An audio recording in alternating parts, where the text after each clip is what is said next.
Nigeria needs employment generation by governments and all, for many reasons. Some are serious about this, but many others are not.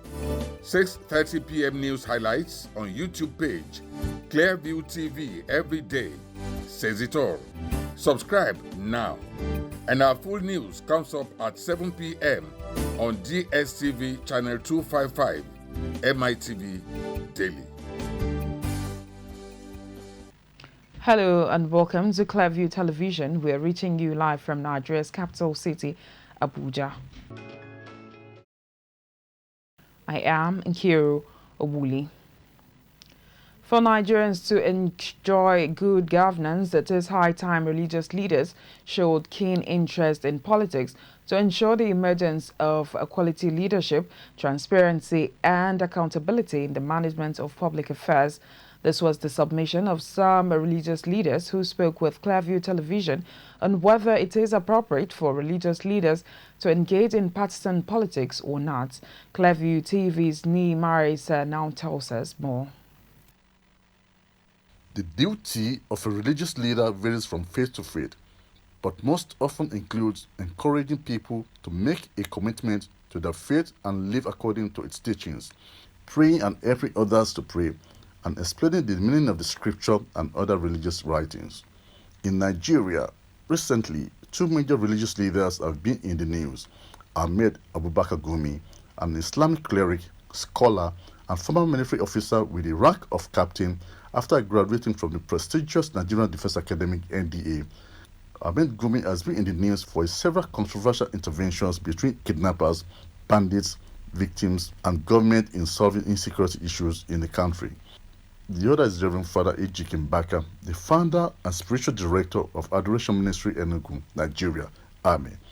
Father Mbaka, who is one of the Nigeria's most popular ministers, is always in the news for one reason or the other, given his prophecies, miraculous healings, and attachments to politicians and many others.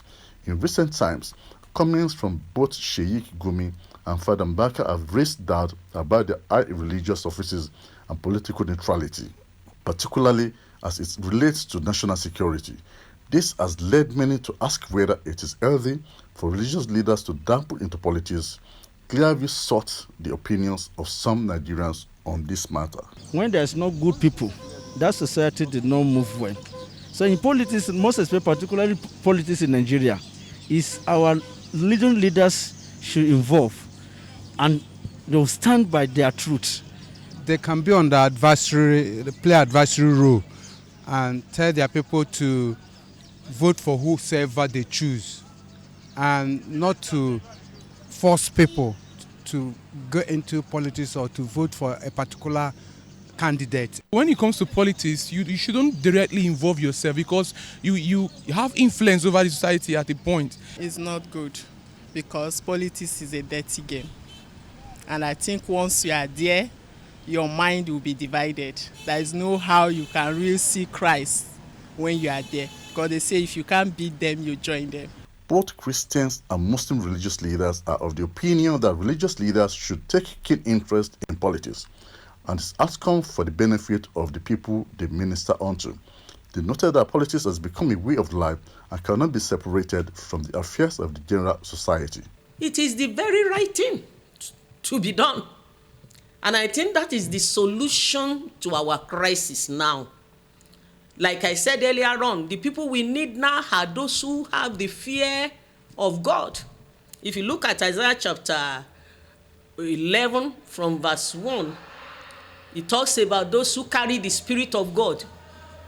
The Spirit that, of fear of God, the wisdom of God, the Spirit that exhibits, understanding of what is the plan and purpose of God. In the history of Islam, the political leader is equally the religious leader. We start from the life of Prophet Muhammad sallallahu alaihi wasallam. When he got to Medina, he was the religious leader. He was the chief justice of the federation. He was the president. He was the CNC, because they fight a lot of war, and it has the community that time, it has Jews, it has Christians, and it has the non-affiliates that they do not belong to either of the three.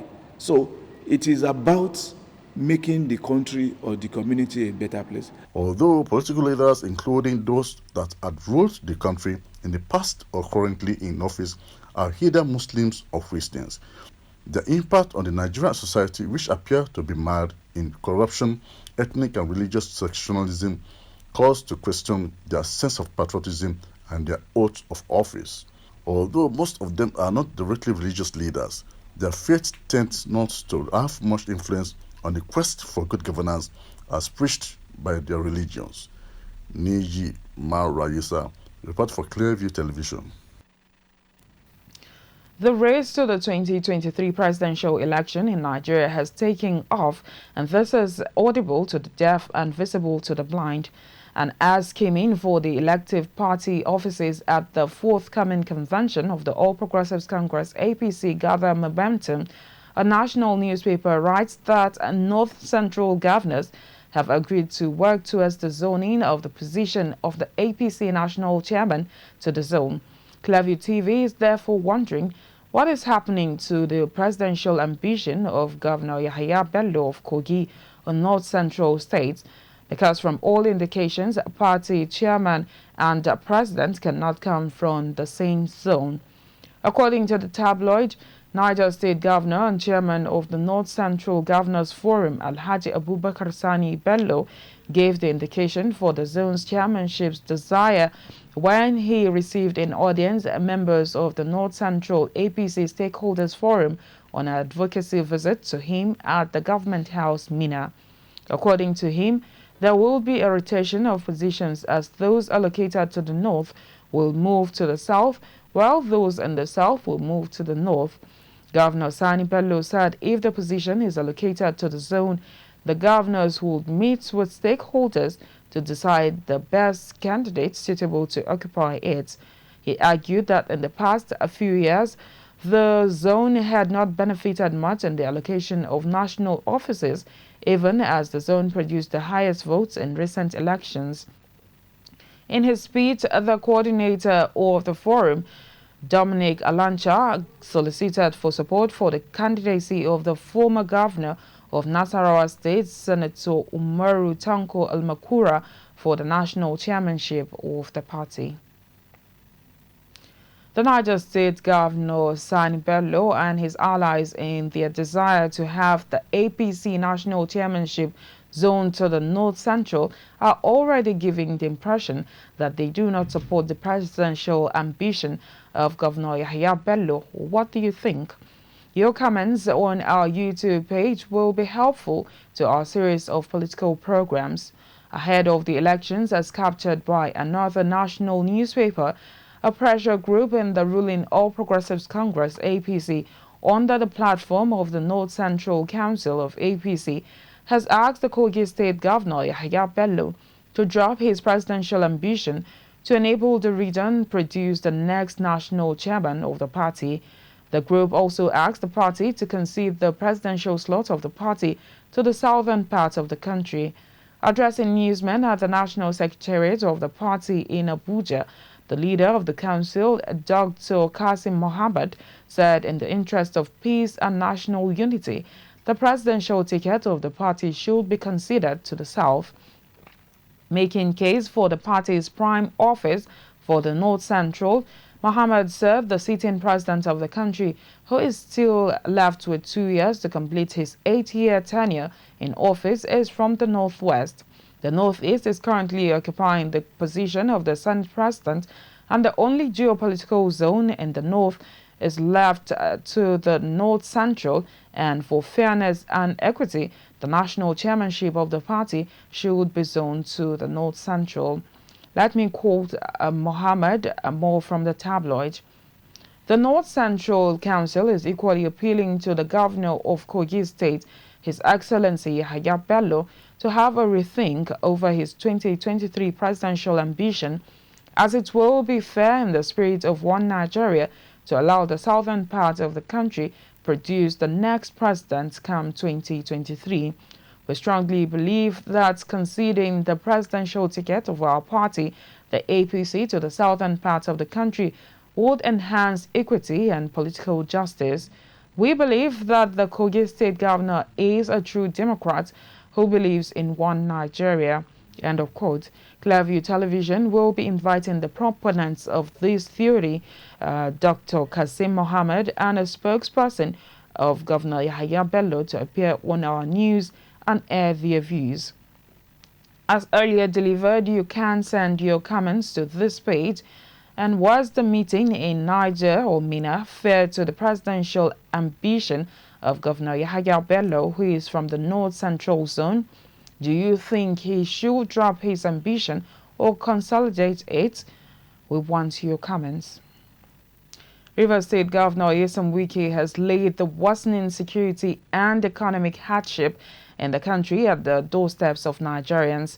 He says the electorate is to blame for failing to vote out the Buhari-led APC government when they had a chance to do so during the 2019 general elections. The governor, who has never hidden his displeasure at the spate of killings in the country, restated his disappointment while receiving an award for good governance conferred on him by the Rotary Club of Port Harcourt. Nigeria is passing through a difficult period, not thanks to the worst security situation that has almost brought the country to its knees. The security challenges has not been this bad since the Civil War, that Nigerians experience the level of violence, killings, and wanton destruction being perpetrated by Boko Haram insurgents, murderous herdsmen, and kidnappers. Infrastructure is not provided, security is not provided, so there's no governance, not to talk about good governance. The governance in the country has totally collapsed. Governor Wike said Nigerians should also blame themselves for the predicament they have found themselves. Who are those who contributed to it? It is all of you, all of us. Because we fail to utilize the opportunity we have to vote out a bad government. The governor accuses the APC-led federal government and some of its governors of fueling insecurity in the country. I remember in one of my cases, some governors of APC, led by El-Rufai, went to the president to change a commissioner of police, led by El-Rufai. Now, in order to have crisis in our state, they brought the police to the CP they wanted. At the end of the day, God did not allow them to have their way. But see what is happening in the state now.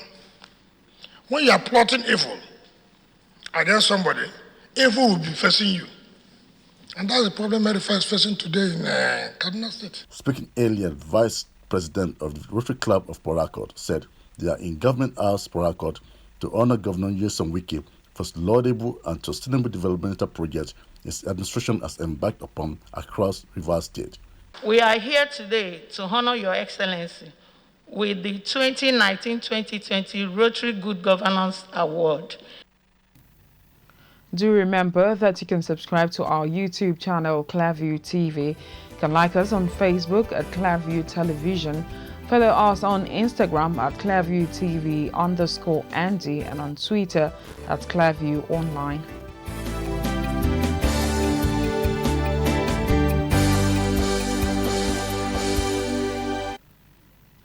Thank you for watching. I am Nkiru Obuli.